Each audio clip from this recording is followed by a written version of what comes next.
Hello बच्चों,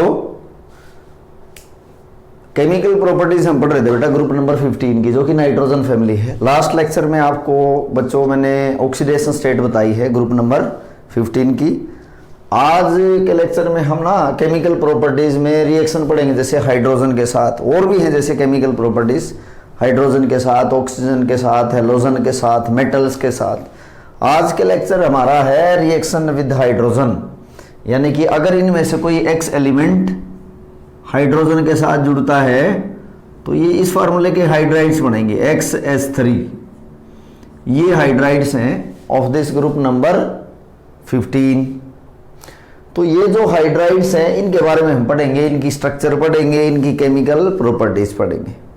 तो जैसे हाइड्राइड्स हैं ग्रुप नंबर 15 के, ग्रुप नंबर 15 के देखो हाइड्राइड कैसे बनेंगे कि नाइट्रोजन के साथ हाइड्रोजन जुड़ा होता है NH3, PS3, arsenic hydride, antimony hydride and bismuth hydride. ये हैं जैसे इनके हाइड्राइड। अब एक तो इनके हम स्ट्रक्चर डिटरमाइन करेंगे, स्ट्रक्चर देखेंगे स्ट्रक्चर कैसी होगी। स्ट्रक्चर देखो बच्चों, जैसे एक कोई एग्जांपल ले लिया, जैसे मैंने नाइट्रोजन के हाइड्राइड है अमोनिया। अब आप देखोगे कि नाइट्रोजन के पास 5 वैलेंस इलेक्ट्रॉन है। There are 5 valence electron of nitrogen, 1s2, 2s2, 2p3। ये जो p सब सेल में आपको 3 इलेक्ट्रॉन दिखाई यहां पे दे रहे हैं कि ये जो 3 इलेक्ट्रॉन हैं px, py और pz में, ये 3 कोवैलेंट बॉन्ड बनाएंगे। और ये जो एक आपके पास s ऑर्बिटल में इलेक्ट्रॉन का पेयर है, it will behave as lone pair. जैसे आप देखोगे कि नाइट्रोजन के साथ there are 3 hydrogen atom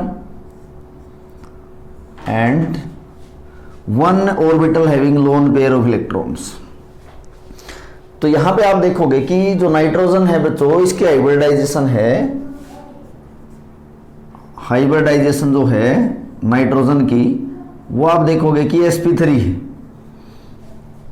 hybridisation निकालने की आपको एक ट्रिक भी बता देता हूं यही, कि हाइब्रिडाइजेशन जो निकाली जाएगी किसी एटम की, number of sigma bonds plus lone pair. Hybridization अगर हम किसी की निकाल रहे हैं तो सिग्मा बॉन्ड और लोन पेयर जोड़ते हैं। बच्चों देखो इसमें सिग्मा बॉन्ड 1 2 3 सिग्मा बॉन्ड है और एक इसमें लोन पेयर है, यानी कि 3 सिग्मा बॉन्ड है, एक इसमें लोन पेयर है। तो टोटल वैल्यू आई 4। टोटल वैल्यू 4 आई तो इसमें एक s ऑर्बिटल होगा और 3 p के, तो 4 ऑर्बिटल इसमें है। वही मैंने आपको बताया sp3 हाइब्रिडाइजेशन। अब देखो कि अगर sp3 हाइब्रिडाइजेशन होती है और अगर रेगुलर ज्योमेट्री हो, मतलब लोन पेयर ना हो, तो बॉन्ड एंगल होता है 109 डिग्री और 28 मिनट का होता है। इतना ये तब है अगर कोई लोन पेयर ना हो। बट आप देखोगे कि नाइट्रोजन पे जो लोन पेयर है ये क्या करेगा, आपको ये पता है कि जो lone pair bond pair repulsion है वो बच्चों ज्यादा होते किससे, बॉन्ड पेयर रिपल्सन से। +1 क्लास में हम सीख के आए हैं। जो ये लोन पेयर है नाइट्रोजन के ऊपर, देखो ये पुश करेगा इस बॉन्ड को इधर पुश करेगा, यानी कि अगर ये 2 बॉन्ड हैं तो this lone pair will push this bond, और ये बॉन्ड क्या आ जाएंगे, पास आ जाएंगे। और बॉन्ड पास आने की वजह से जो ये एंगल है, आपको ये एंगल दिखाई दे रहा है, दिस एंगल, हाइड्रोजन में जो एंगल है ये रिड्यूस हो जाएगा। जैसे मैंने कहा 107.8 का हो गया भाई, तो होना चाहिए था इतना, आपके पास हो गया इतना, किसकी वजह से, because of this lone pair. तो इसका मतलब इसकी इरेगुलर ज्योमेट्री है, क्योंकि इसके पास लोन पेयर आ गया। तो आप देखोगे कि जो ये जितने भी हाइड्राइड्स हैं इन सब की हाइब्रिडाइजेशन क्या होगी बच्चों, sp3।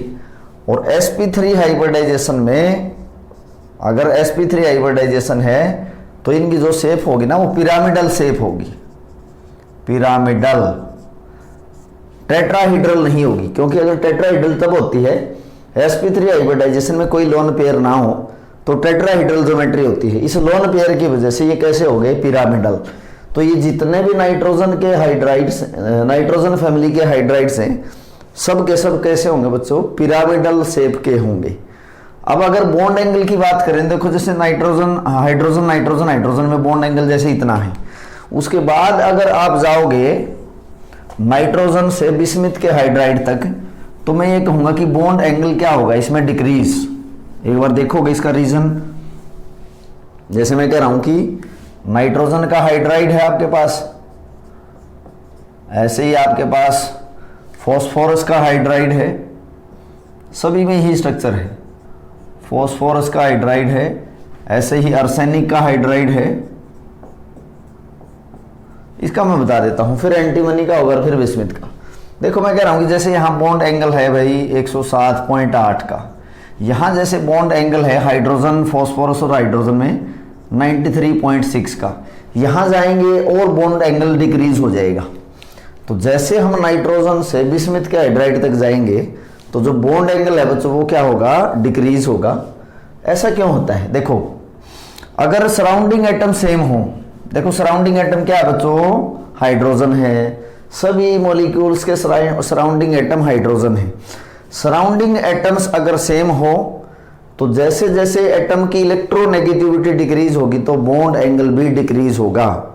तो हम ये कह सकते हैं कि बॉन्ड एंगल जो होगा, बॉन्ड एंगल वो किस पे डिपेंड करेगा, electronegativity of central atom. Central atom की इलेक्ट्रोनेगेटिविटी ज्यादा होगी तो बॉन्ड एंगल भी ज्यादा होगा। तो मैं लिख सकता हूं इलेक्ट्रोनेगेटिविटी ऑफ सराउंडिंग एटम, जो सराउंडिंग में एटम होगा उसकी इलेक्ट्रोनेगेटिविटी। ये फार्मूला है बच्चों, आप नोट कर सकते हो इसको, कि अगर सराउंडिंग एटम सेम हो, जैसे हाइड्रोजन है, तो सेंटर वाला एटम्स अगर बदलेगा, जैसे nitrogen, phosphorus, arsenic, antimony, bismuth, nitrogen, phosphorus, arsenic, फिर एंटीमनी, फिर बिस्मिथ, तो बॉन्ड एंगल डायरेक्टली प्रोपोर्शनल होगा इलेक्ट्रोनेगेटिविटी ऑफ सराउंडिंग एटम।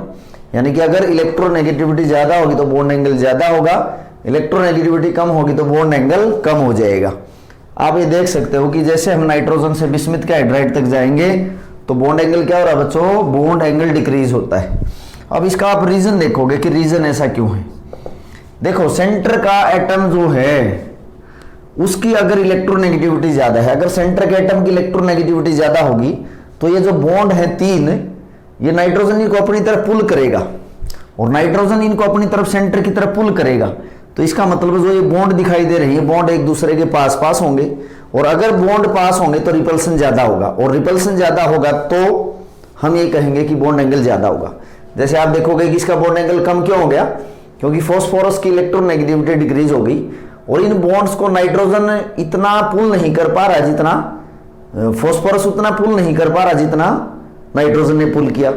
तो ये बॉन्ड सेंटर की तरफ इतना डायरेक्टेड नहीं है, तो इसलिए नेगेटिविटी कम होने से बॉन्ड एंगल डिक्रीज हो गया।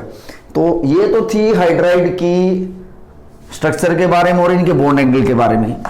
अब जो ये हाइड्राइड हैं, इन हाइड्राइड्स की हम केमिकल प्रॉपर्टीज डिस्कस करेंगे। नाइट्रोजन से बिस्मिथ के जो हाइड्राइड हैं यहां तक, तो हम इनकी जो ये हाइड्राइड्स बने, हाइड्राइड्स की बच्चों हम क्या पढ़ेंगे, केमिकल प्रॉपर्टीज को डिस्कस करेंगे और बहुत इंपॉर्टेंट हैं, बोर्ड एग्जाम में यहां से क्वेश्चन आता है मोस्टली। जैसे फर्स्ट हम देखेंगे इसमें बॉइलिंग पॉइंट, बॉइलिंग पॉइंट देखेंगे बच्चों। अब देखो जैसे जैसे हम नाइट्रोजन से बिस्मिथ के हाइड्राइड तक जाएंगे बॉइलिंग पॉइंट इंक्रीज होगा। मैं कह रहा हूं कि नाइट्रोजन से बिस्मिथ के हाइड्राइड तक जाएंगे बॉइलिंग पॉइंट इंक्रीज होगा। और बॉइलिंग पॉइंट इंक्रीज क्यों होगा, क्योंकि वंडरवाल फोर्स इंक्रीज होंगे, क्योंकि जितने भी मॉलिक्यूल हैं सभी में वंडरवाल फोर्स है, तो वंडरवाल फोर्स डिक्रीज होंगे डाउन द ग्रुप। और अगर वंडरवाल फोर्स इंक्रीज होंगे, वंडरवाल फोर्स अगर इंक्रीज होते हैं तो बॉइलिंग पॉइंट भी इंक्रीज होगा। तो हम ये कहेंगे कि नाइट्रोजन से बिस्मिथ तक बॉइलिंग पॉइंट इंक्रीज होगा। बट जो नाइट्रोजन के हाइड्राइड हैं इनका बॉइलिंग पॉइंट फॉस्फोरस और आर्सेनिक के हाइड्राइड से ज्यादा होगा। मैं कह रहा हूं नाइट्रोजन के हाइड्राइड का और फॉस्फोरस और आर्सेनिक के हाइड्राइड से बॉइलिंग पॉइंट ज्यादा होगा। रीजन क्या है, क्योंकि रीजन है बच्चों नाइट्रोजन जो है ये H बॉन्डिंग बनाता है, इस पे पार्शियल नेगेटिव चार्ज, हाइड्रोजन पे पार्शियल पॉजिटिव चार्ज। तो नाइट्रोजन का एक अमोनिया में जो नाइट्रोजन के साथ ये जुड़े हुए हैं हाइड्रोजन, तो ये क्या करेंगे बच्चों, they will form H bonding. जैसे ये पार्शियल नेगेटिव चार्ज का नाइट्रोजन, अमोनिया के एक मॉलिक्यूल का हाइड्रोजन दूसरे मॉलिक्यूल के नाइट्रोजन के साथ जुड़ा होगा, किसके साथ, bye formation of H bonding, H bond के साथ जुड़ा होगा।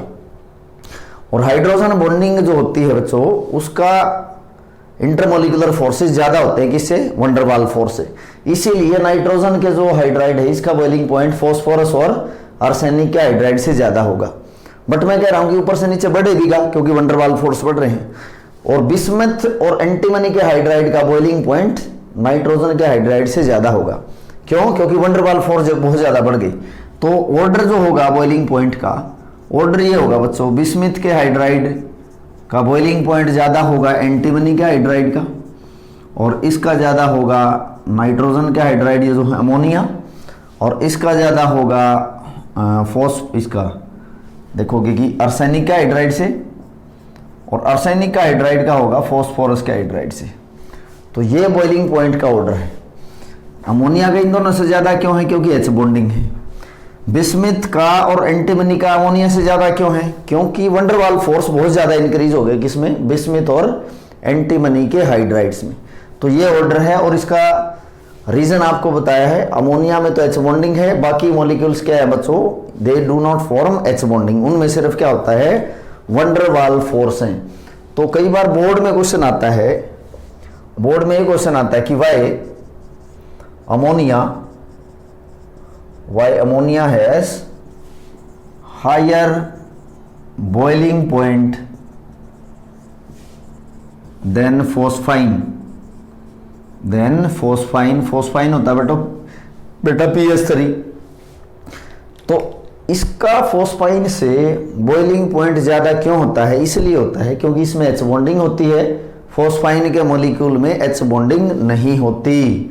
तो ये इसका आंसर हो जाएगा, because ammonia have higher boiling point because of intermolecular H bonding, and in PS3 only there is van der Waals force, so having weak intermolecular forces, so low boiling point. First character हो गया आपका chemical properties में boiling point. First character है बच्चों boiling point, इसमें हमारा हो गया। उसके बाद हम देखेंगे नेक्स्ट प्रॉपर्टीज में। नेक्स्ट है solubility in water. Solubility in water, देखो ये जितने भी कंपाउंड हैं इसमें सिर्फ नाइट्रोजन का हाइड्राइड ही वाटर सोल्यूबल है, बाकी के जो हाइड्राइड हैं they are not water soluble. मैं ये कहूंगा कि अमोनिया जो है, अमोनिया इज ओनली, अमोनिया का क्या फॉर्मूला बेटा, NH3। Ammonia is only soluble in water, और इसका रीजन क्या है, because of formation of H bonding with water, because of formation of H bonding with water।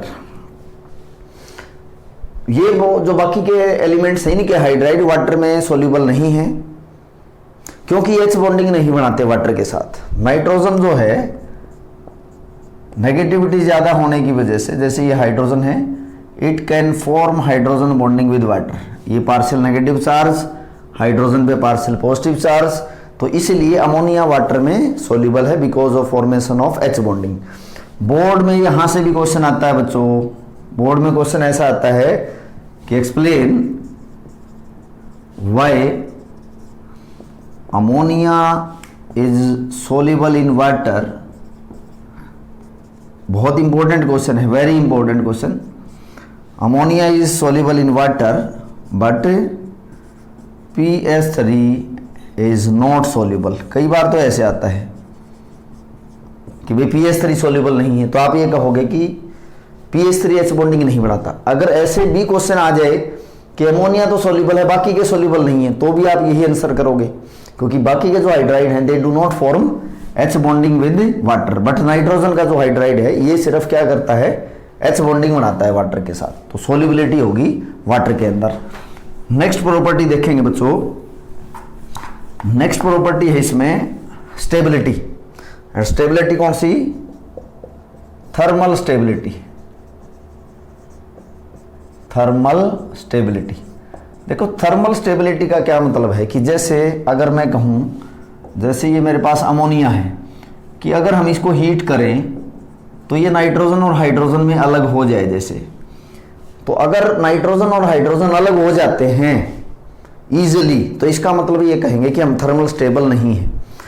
Nitrogen से बिस्मिथ के hydride तक जब हम जाएंगे, मैं कह रहा हूं कि नाइट्रोजन के हाइड्राइड से बिस्मिथ के हाइड्राइड तक जब हम जाएंगे, मैं ये कहूंगा इसमें थर्मल स्टेबिलिटी बच्चों क्या होगी, डिक्रीज होगी, डिक्रीजेस। अब इसका रीजन सुनो, ऐसा क्यों होता है। जैसे मैं अगर कहूं नाइट्रोजन है, नाइट्रोजन के साथ बच्चों क्या जुड़ा हुआ है, हाइड्रोजन।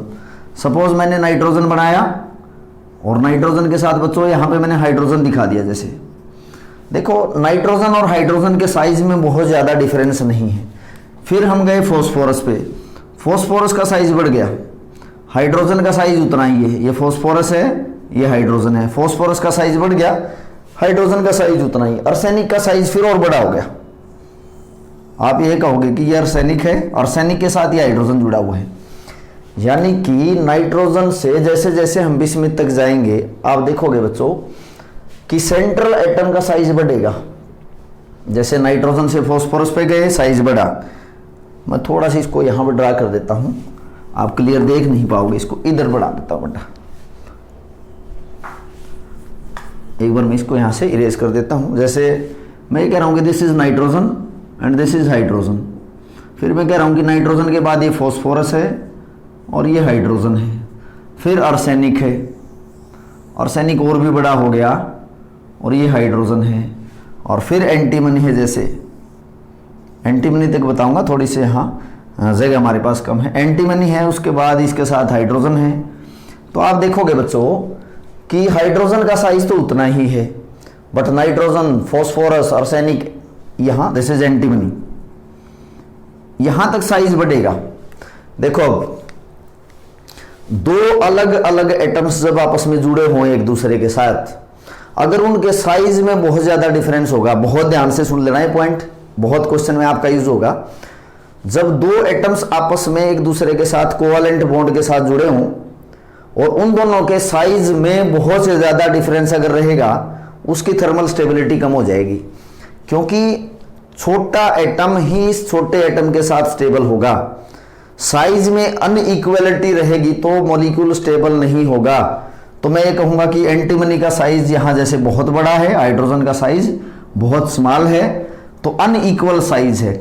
अनइक्वल साइज का मतलब है इनके जो एटॉमिक ऑर्बिटल्स होंगे, एटॉमिक ऑर्बिटल्स में इफेक्टिव ओवरलैपिंग नहीं हो पाएगी। ओवरलैपिंग किसकी बच्चों, ऑर्बिटल्स की, क्योंकि एक तो बहुत बड़ा ऑर्बिटल है और एक बहुत छोटा ऑर्बिटल है, तो ओवरलैपिंग नहीं हो पाएगी ऑर्बिटल की। और ओवरलैपिंग नहीं हो पाएगी तो बॉन्ड वीक बनेंगे, और बॉन्ड वीक बनेंगे तो आसानी से अलग हो सकते हैं। तो मैं ये कहूंगा कि नाइट्रोजन के हाइड्राइड से बिस्मिथ के हाइड्राइड तक गए हम, तो मैं ये कहूंगा कि जो थर्मल स्टेबिलिटी है बच्चों, थर्मल स्टेबिलिटी क्या होगी, डिक्रीजेस। इसका रीजन आप सुनो, बहुत इंपॉर्टेंट है, एग्जाम में आता है। तो रीजन है, as we move from nitrogen to bismuth, atomic size of these atom increases and there is not effective overlapping between the orbital of hydrogen and these atom, so thermal stability will decrease। यानी कि इसको आपको अलग करना है तो ज्यादा temperature चाहिए, ज्यादा हीट करना पड़ेगा, इसको कम और इसको कम। यानी कि यहां से यहां तक जाने पे अगर आप इनको अलग करना पड़ जाए तो आपको ऊपर से नीचे जाओगे, तो ऊपर से नीचे जाने पे थर्मल स्टेबिलिटी डिक्रीज होती है। यानी कि बिस्मिथ से हाइड्रोजन आसानी से अलग हो जाएगा, नाइट्रोजन से जो हाइड्रोजन है ये इजीली अलग नहीं हो पाएगा। तो ये है थर्मल स्टेबिलिटी। थर्मल स्टेबिलिटी से ही जुड़ा होता है एक टॉपिक यहां मैं करा हूं आपको, रिड्यूसिंग कैरेक्टर। रिड्यूसिंग कैरेक्टर, देखो ये सारे रिड्यूसिंग एजेंट हैं, all these are reducing agent. Why? क्योंकि बच्चों इनके साथ हाइड्रोजन जुड़ी हुई है। अगर इनका हाइड्रोजन किसी को मिल जाए तो ये रिड्यूसिंग एजेंट की तरह यूज होंगे। अब रिड्यूसिंग एजेंट वो अच्छा होगा जो अपनी हाइड्रोजन दूसरे को आसानी से दे देगा। अपनी हाइड्रोजन दूसरे को आसानी से कब देगा? जब थर्मल स्टेबिलिटी जितनी कम होगी। थर्मल स्टेबिलिटी जितनी कम होगी, रिड्यूसिंग कैरेक्टर उतना ही ज्यादा होगा। तो मैं रिड्यूसिंग कैरेक्टर का जो ऑर्डर है उसको दिखा सकता हूं किससे? थर्मल स्टेबिलिटी से। अगर थर्मल स्टेबिलिटी ज्यादा है किसी कंपाउंड की तो उसका रिड्यूसिंग कैरेक्टर कम होगा, और अगर थर्मल स्टेबिलिटी कम है तो रिड्यूसिंग कैरेक्टर ज्यादा होगा। तो मैं ये कहूंगा कि नाइट्रोजन से बिस्मिथ तक के जो हाइड्राइड हैं उनका रिड्यूसिंग कैरेक्टर क्या होगा बच्चों, इंक्रीज होगा, क्योंकि जितनी थर्मल स्टेबिलिटी कम होती है उतना ही रिड्यूसिंग कैरेक्टर अच्छा होता है। तो मैं ये कहूंगा रिड्यूसिंग कैरेक्टर का जो ऑर्डर होगा कहां से कहां बच्चों, नाइट्रोजन के हाइड्राइड से बिस्मिथ के हाइड्राइड तक जो रिड्यूसिंग कैरेक्टर होगा वो क्या होगा, इंक्रीजेस, क्योंकि बिस्मिथ अच्छा रिड्यूसिंग एजेंट है, बिस्मिथ के हाइड्राइड अच्छे रिड्यूसिंग एजेंट है सॉरी, और नाइट्रोजन के हाइड्राइड इतने अच्छे रिड्यूसिंग एजेंट नहीं हैं। तो थर्मल स्टेबिलिटी के ऊपर रिड्यूसिंग कैरेक्टर डिपेंड करता है। और लास्ट इसमें कैरेक्टर है भी इसका basic character, basic character of the hydride. देखेंगे बच्चे बेसिक कैरेक्टर कैसे है ये, आप देखोगे ये जितने भी हाइड्राइड हैं इन सब के ऊपर एक एक लोन पेयर है, all these have loan pair. जैसे अमोनिया है, अमोनिया में देखो नाइट्रोजन के पास यहाँ क्या है बच्चों, एक लोन पेयर है। तो इस लोन पेयर की वजह से ये ल्यूइस बेस है, और ल्यूइस बेस क्या होते हैं बच्चों, इलेक्ट्रॉन पेयर डोनर होता है, उसको ल्यूइस बेस बोलते हैं। तो बेसिक कैरेक्टर ऊपर से नीचे जाने पर डिक्रीज होता है। क्वेश्चन है बहुत इंपॉर्टेंट, वेरी वेरी इंपॉर्टेंट, बहुत बार बोर्ड एग्जाम में इसको पूछा गया है। तो ऐसे पूछा जाता है क्वेश्चन कि why basic character of group 15 hydrides decreases down the group, decreases down the group. एक तो क्वेश्चन ऐसे पूछा जाता है, दूसरा क्वेश्चन ऐसे पूछा जाता है कि अमोनिया तो बहुत ज्यादा बेसिक है और फॉस्फाइन का बेसिक कैरेक्टर कम है, ऐसे भी पूछा जा सकता है। दूसरा क्वेश्चन कैसे बनता है आप नोट कर लोगे, ammonia is highly basic but phosphine is less basic. तो उसका रीजन देखो यही रहेगा सबके लिए। मैं ये कह रहा हूं जैसे आप देखोगे कि नाइट्रोजन है, नाइट्रोजन का साइज बच्चों कैसा है, नाइट्रोजन पे एक लोन पेयर है, सभी पे एक लोन पेयर है। ये जैसे फॉस्फोरस है, फॉस्फोरस पे भी एक लोन पेयर है।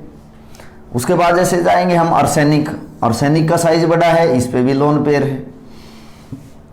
तो देखो जैसे नाइट्रोजन से बिस्मिथ तक हम जाएंगे, इन एटम के ऊपर जो लोन पेयर है उसकी इलेक्ट्रॉन की डेंसिटी कम हो जाएगी। देखो छोटा साइज है, इसके पास भी एक लोन पेयर है। फॉस्फोरस बड़ा साइज का हो गया, इसके पास भी एक लोन पेयर है, दिस इज फॉस्फोरस। आर्सेनिक जो है इसके पास भी एक लोन पेयर है।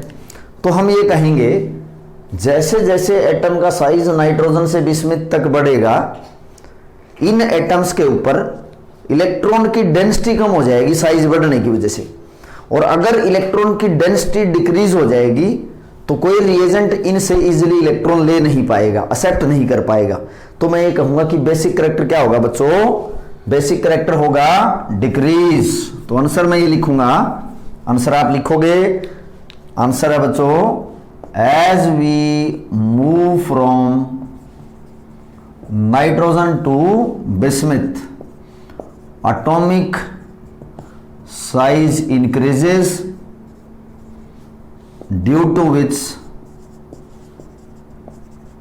electrons density decreases and basic character decreases.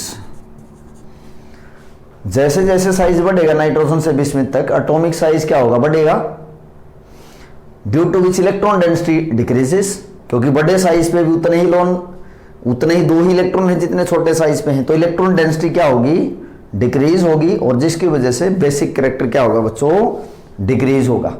तो आज वाले टॉपिक में मैंने आपको कई क्वेश्चन ऐसे बताए हैं जो कि बोर्ड एग्जाम के लिए बहुत इंपॉर्टेंट है और मोस्टली इनको पूछा भी जाता है। तो ये प्रॉपर्टी हमने पढ़ी है। बॉइलिंग पॉइंट से क्वेश्चन आता है, एक तो अमोनिया का बॉइलिंग पॉइंट pH3 से ज्यादा है। सोलिबिलिटी से एक क्वेश्चन आता है, बहुत इंपॉर्टेंट है, यहां से एक क्वेश्चन मोस्टली पूछा जाता है। तो आज का वीडियो लेक्चर बहुत इंपॉर्टेंट है रिगार्डिंग बोर्ड एग्जाम। तो बेटा ऐसे ही ट्रिकी वीडियोस के लिए कंटिन्यूस बने रहिए केमिस्ट्री क्लासेज में। Thank you students.